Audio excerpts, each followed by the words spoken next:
Welcome to this lesson on the verb to be. In this video, we will explore the different uses and meanings of this essential English verb. The verb to be is one of the most important verbs in English, and understanding its various uses will help you communicate more effectively. Before we explore the uses of to be, let's learn its different forms. In the present tense, we have three forms: am, is, and are. In the past tense, we use was and were. Additionally, we have the participle forms, being and been. These forms change depending on the subject pronoun and the tense of the sentence. The first use of to be is to show identity. This means we use it to say who or what someone or something is. For example, I am a teacher. She is a doctor. This is my cat. When we use to be for identity, we are telling people what profession someone has, what relationship something has to us, or what something is. The second use of to be is for description. We use it to describe the qualities, states, or conditions of someone or something. For example, the weather is beautiful. I am tired today. It is cold outside. These sentences tell us about how something feels, looks, or the current state it is in. The third use of to be is to show location and existence.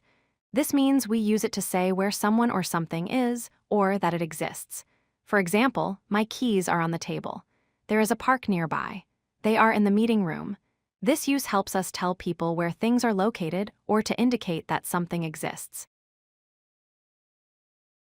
The fourth use of to be is to express age, time, and date. For example, she is 25 years old. It is 3 o'clock. Today is Monday. When we want to tell people how old someone is, what time it is, or what day or date it is, we use the verb to be. The fifth use of to be is in passive voice constructions. Passive voice is used when we want to show that someone or something receives an action rather than performs it. For example, the house is built by workers. This book was written in 1995. The project is being completed. In these sentences, to be helps us express that something is being done to the subject. Let's review the key takeaways from this lesson. First, use to be to show identity, describe qualities, and indicate location. Second, express age, time, and dates with the verb to be. Third, to be is essential for forming passive voice constructions. Finally, master the different forms: am, is, are, was, were, being, and been. Practice using these forms in different contexts to become more confident with the verb to be.